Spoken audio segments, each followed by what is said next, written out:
Cerno, épisode 38. Donc ça y est, j'ai interviewé Victor, l'oncle de Paulin. Amour. Toute la famille est comme ça. C'est pour ça, c'est héréditaire. Hein. L'amour.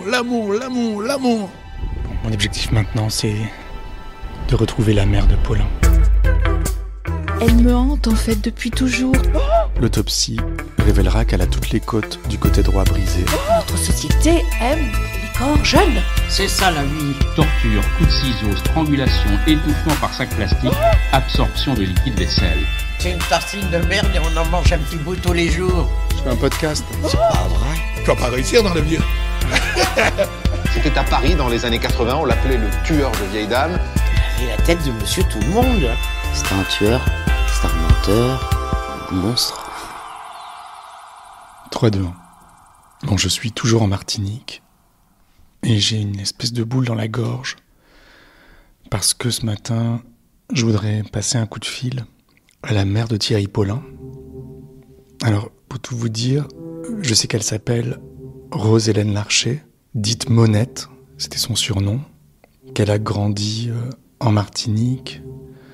Donc le père de Paulin l'a quittée tout de suite après la naissance de l'enfant. Ensuite, elle s'est mariée avec un boulanger de Fort-de-France, je crois. Puis, elle est allée vivre en France, à Nanterre. C'est là qu'elle a hébergé Thierry à un moment. Et après, je sais pas ce qu'elle est devenue, je sais pas si elle est retournée en Martinique. J'ai entendu sa voix dans une émission sur RTL, juste après l'arrestation de Thierry Paulin, où elle disait « Thierry, je t'aime, c'est pas ta faute », ou quelque chose comme ça. Je vais vous faire écouter, mais le son n'est pas très bon. J'ai eu Thierry très jeune. J'avais 17 ans. Et mes parents ne voulaient plus de moi parce que je ne les écoutais pas. Ils ne voulaient pas du père de Thierry. Et quand j'ai accouché, le père de Thierry n'a fait que le reconnaître et est parti. Et quand je lui ai demandé du secours, il a refusé. J'étais abandonnée par tous. Il fallait que je cherche du travail et tout. C'est de là que j'ai rencontré mon nouveau mari. Comment il était, Thierry, avec vous? Il était affectueux? Thierry a toujours été affectueux, gentil, très serviable. Il me faisait tout. Jusqu'à présent, il venait nous voir, c'est parce qu'il ne pouvait pas donner qu'il a réagi ainsi. Il sentait qu'à chaque fois qu'il venait nous voir, on avait besoin de quelque chose, il ne pouvait pas nous donner. Et nous, on ne peut pas lui donner, mais il ne voyait pas qu'on l'aimait. Nous allons tous nous accrocher pour le faire savoir qu'on l'aime. Quand j'ai entendu le nom de Thierry, j'ai été terrifiée. Et je me suis raccrochée parce que je suis croyante et je sais que c'est le sang de Dieu qui me relèvera. J'ai pas cru. Et je ne crois pas non plus tout ce qu'on ajoute sur Thierry. Il a peut-être commis des fautes, mais pas autant. S'il m'écoute, je lui dis de se raccrocher, comme dit le film Accroche-toi, Peter. Thierry, ne crois pas que je t'aime pas, je t'aime de tout mon cœur. Donc, comme je suis en Martinique, j'ai fait une recherche tout simplement sur les pages blanches. Il n'y a pas de Rose-Hélène Larcher sur les pages blanches. Par contre, il y a une Monette qui vit dans un village de pêcheurs. Donc je vais essayer de l'appeler. Mais c'est un peu délicat comme appel parce que j'ai pas envie qu'elle me raccroche au nez, j'ai pas envie qu'elle refuse, j'ai pas envie de la déranger non plus, j'ai pas envie de lui faire peur. J'imagine que cette histoire a dû briser sa vie. Bon, il faut que je me lance et que j'appelle. Je suis même pas sûr que c'est bien elle.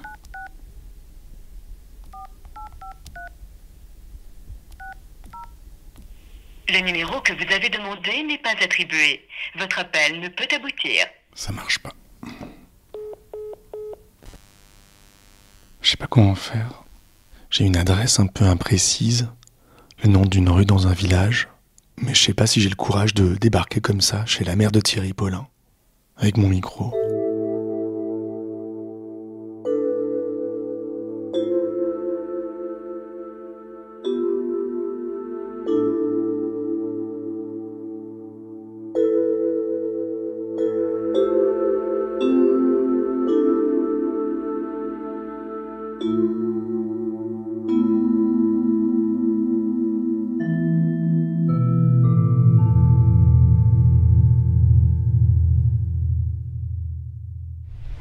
3-2-1.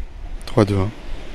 Je suis dans un petit village de pêcheurs sur la mer des Caraïbes. Et je suis dans le quartier où est censée habiter Monette. C'est ce que j'ai vu dans les pages blanches en tout cas. Et je vais essayer de la trouver. Mais j'avoue, je me sens un peu mal de débarquer comme ça avec un micro pour chercher quelqu'un. Et a fortiori la merde, tueur en série. Et j'ai l'impression que je viens chercher un peu la merde. Il y a un café-restaurant. Je vais aller prendre un café. Il n'y a pas grand monde. Sauf 2 hommes en train de manger un plat en sauce, je crois. Alors qu'il est 8h du mat. Bonjour monsieur. Bon appétit. Merci beaucoup. Vous êtes déjà en train de manger ? Ah ben ouais, parce qu'on est là, bon, il y a le macadam, on mange le macadam. C'est un plat, c'est un peu pour renforcer un peu après une bonne soirée, une nuit, on se reprend. Alors on mange quelque chose de féculent, du riz amidonné, c'est amidonné, et de la morue avec une sauce rouge, quoi. Et tu te requinques avec ça, c'est bon, c'est parfait. À 8h30 du matin. Ouais, voilà. C'est que t'es libre, tu manges quand t'as faim. Et c'est formidable, c'est beau.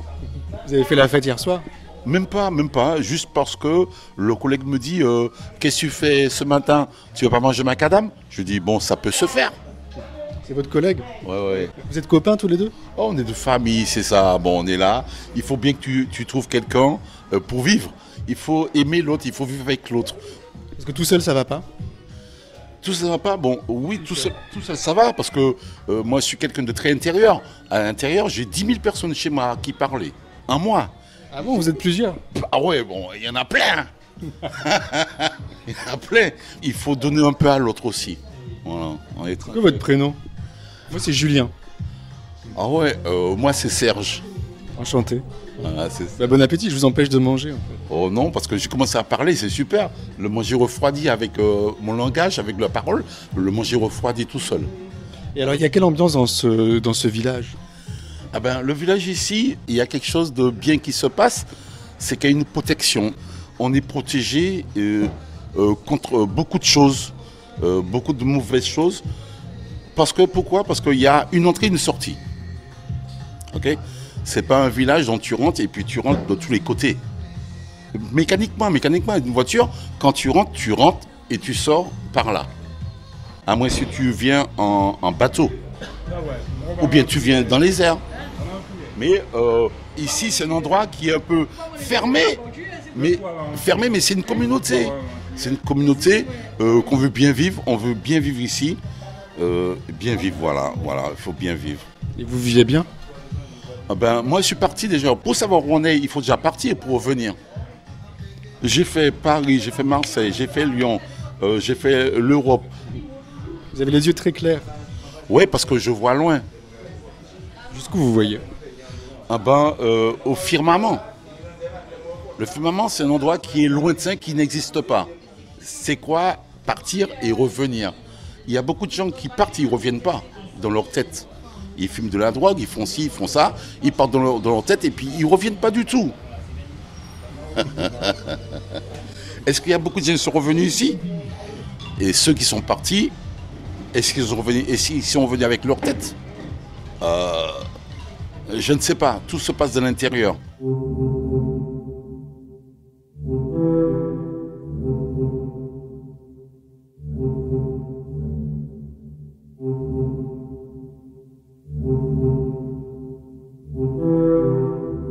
Vous êtes marrant, vous. Après avoir bu 2 ponches ce matin, j'ai bu 2 ponches ce matin. Ah, vous avez bu des ponches ? Ah ben, j'ai bu un ponche ce matin, alors qui fait que le langage s'accentue. Ça le délivre. Voilà, tu délivres un petit peu tout ce que tu as, parce que quand je te parle, ce n'est pas que le rhum qui me fait parler, c'est le savoir qui me fait parler. C'est quand tu sais, tu parles. Moi, je peux parler pendant 10 jours avec toi. Moi, je ne peux pas m'en lasser, parce que j'ai tellement dans la tête. Ouais, je vois. Il se passe beaucoup de choses. D'accord. Vous êtes un bon vivant, vous. Comment moi ? Vous êtes un bon vivant. Non, c'est pas que je suis vivant, c'est que je ne suis pas mort. Je suis vivant, mais je ne suis pas mort. Parce qu'il y a certaines personnes qui sont mortes. C'est des morts vivants. Mais moi, je suis vivant. Est-ce que vous connaissez une dame qui s'appelle Monette? Monette, elle habite où? Par ici. Ah non. Non. Et non. Et t'as pas de nom de famille, tout ça? Larcher. Ben, c'est un Larcher. Alors, il y a le monde Larcher, tu poses la question au monde Larcher, et puis ça revient vers toi. C'est là, par là? C'est ça le monde Larcher. Le monde Larcher, c'est la montagne qui surplombe. Et tous les Larchers habitent là? Ouais, tous les Larchers là. Ok, bah je vais chercher par là. Ah ben ouais. Bonne journée Serge alors. Ok, d'accord. Ravi de vous avoir rencontré. Ok. Et toi, tu t'appelles Julien. Julien. Ouais. Un café, c'est possible? Café? Ouais.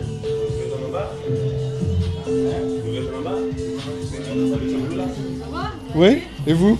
Alors je disais que voilà, le dimanche matin, on fait le macadam. C'est ce que mangeait le monsieur?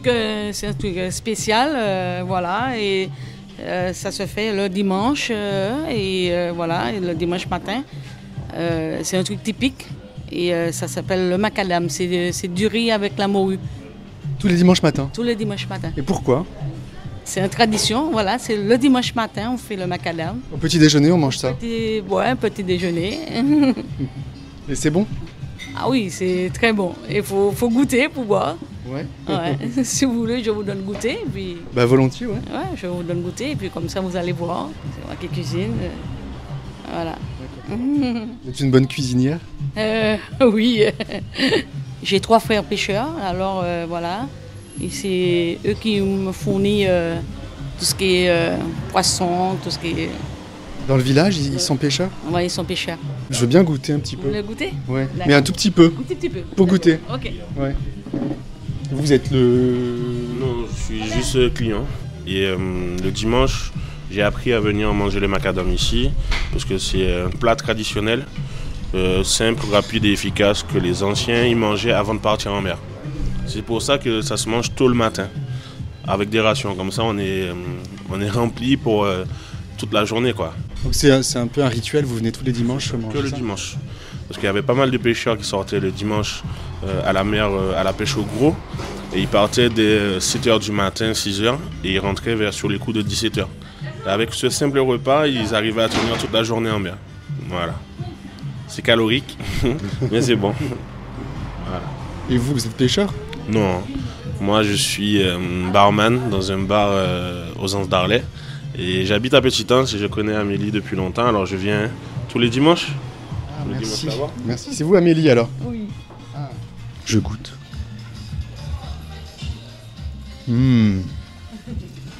C'est bon. Donc c'est du riz qui est un peu gluant? Ouais, c'est le riz, on le fait un peu pâteux. Et voilà, ça se mange avec la morue. Sauce tomate? La sauce tomate, tout ce qui est oignon, de l'ail, du piment végétarien, tout ce qui est épicé, clou girofle, 4 épices. C'est super bon. Qui vous a appris à faire ça? C'est ma maman.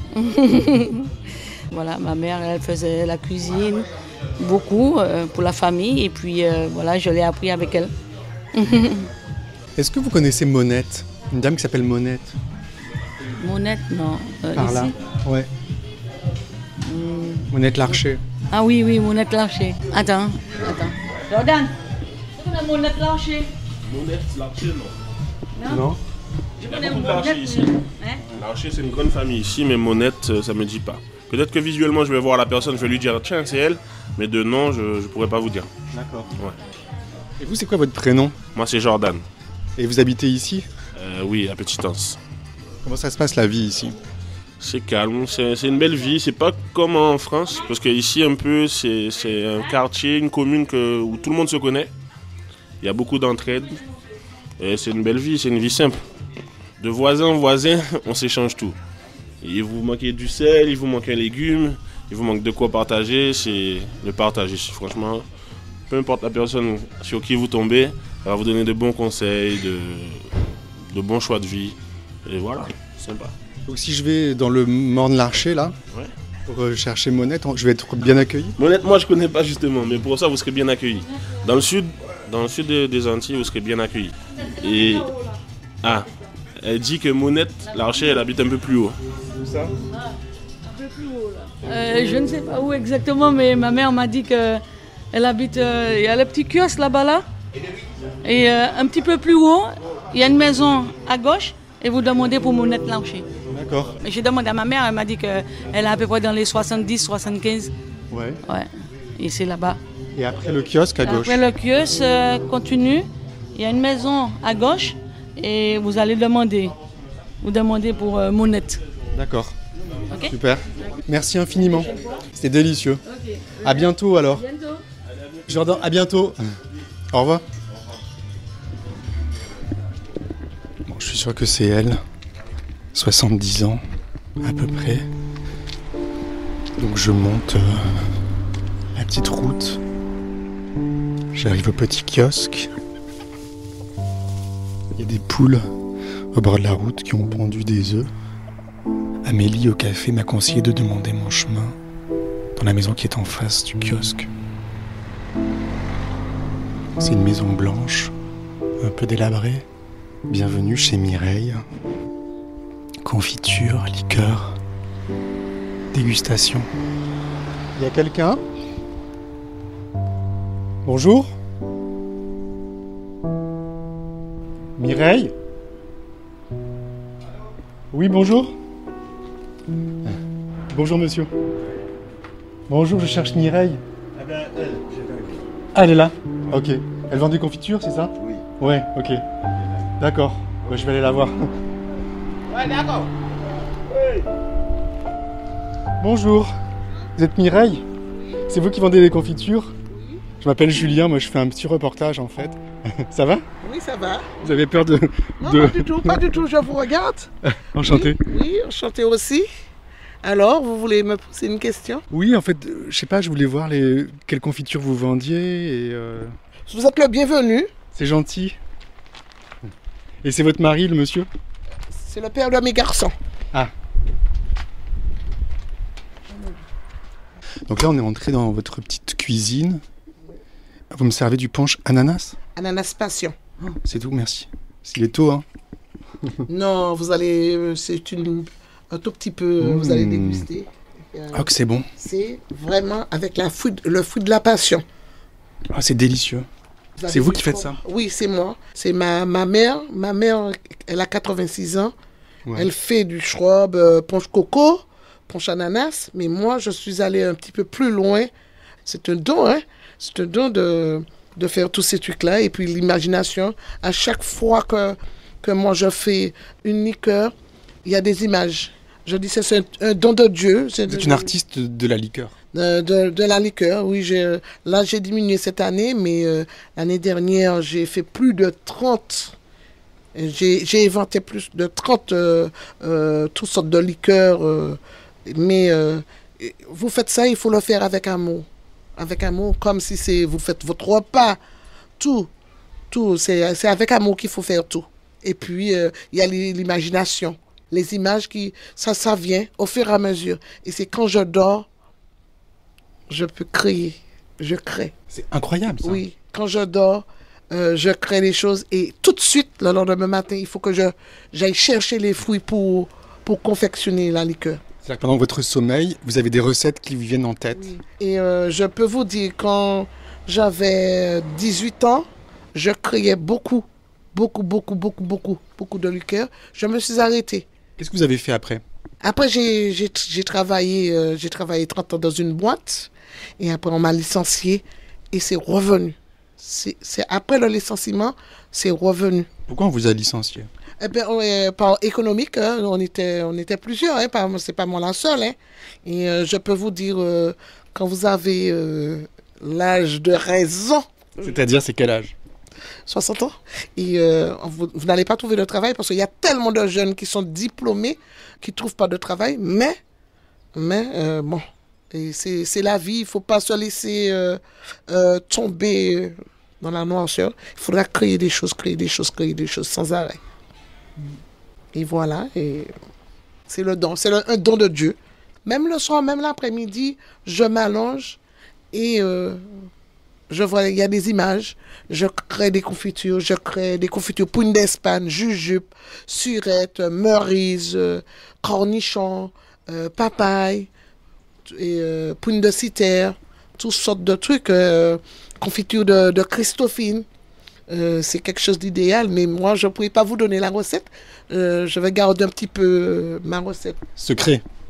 Pour moi, à moins que ma fille, elle veut, mes enfants veulent les recettes, je vais laisser sur un cahier pour eux, puis ils vont confectionner s'ils veulent. Et puis je fais du rhum arrangé aussi, le rhum arrangé, cristal de coco, punch passion, passion ananas, et passion piment, coco menthe. Je peux goûter le punch coco? Oui. C'est bon, merci. Voilà. Fait avec le lait de coco concentré. Oh là là. Je suis un peu ivre hein, là. Non, pas du tout. Ça tape un peu. Ah non, je vous ai donné une goutte, simplement. Mais moi, je suis une petite nature. Hein. Non, moi aussi, hein. Moi, je suis pas... Mais il faut que je goûte quand je confectionne les liqueurs. Vous êtes très sympathique. Merci beaucoup, merci beaucoup. Mais nous sommes là pour vous accueillir. Hein. On a le droit de vous accueillir. Moi, ça c'est moi. Ça vient de moi. Tout le monde me dit comment tu es. Je pense que... Et après le décès de mon fils, ça m'a permis de réfléchir beaucoup. Et puis il y a tant de personnes qui souffrent, qui sont à part, au lieu de rester devant une télé, ou bien sur leur tablette, ou sur leur ordinateur, ou sur leur téléphone. Moi, ce que je vois, c'est moi, ce que je vois, c'est rassembler les gens pour qu'on puisse discuter, échanger et nous donner des idées. Sinon, la vie est un peu triste? Non, pour moi, ma vie n'est pas triste. Je vous ai dit que j'ai ma richesse. Alors, qu'est-ce que je veux de plus? Mais c'est quoi votre richesse? Ma richesse, c'est tout ce qui m'entoure, ce que Dieu m'a donné. Et je ne pourrais pas vous expliquer ce que Dieu m'a donné. Pourquoi? Mais ça vient naturellement. Comme je vous ai je vous ai rencontré là, je vous ai dit de venir. Même si je suis un tout petit peu pressé. Là, vous êtes pressé? Non, je ne suis pas pressé. Je vous ai dit, même si je suis un tout petit peu pressé, j'ai le droit de vous accorder quelques minutes de mon temps. D'accord. Parce que c'est très agréable, très agréable. Ouais, moi, en fait, c'est mon métier d'aller comme ça frapper chez des gens. Mais en fait, je cherchais Monette. Laquelle? Monette Larcher. Alors, Monette Larcher, c'est la cousine de mon papa. Je vais vous indiquer où est-ce qu'il faut y aller. Et Elle est sympa? Oui! Je ne sais pas si elle est là, mais peut-être qu'elle est chez elle. Parce qu'elle habite un petit peu... vous sortez de chez moi, vous allez prendre la petite ruelle qui monte, vous montez. Il y a une première maison, il y a une deuxième maison, la troisième maison.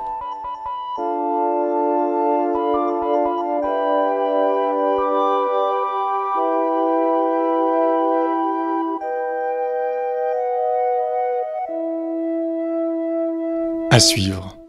Si vous aimez Cerno, parlez-en autour de vous, mettez des étoiles dans votre appli de podcast ou rendez-vous sur patreon.com/Cerno. À très bientôt. Et n'oubliez pas, ne laissez pas traîner vos grands-mères.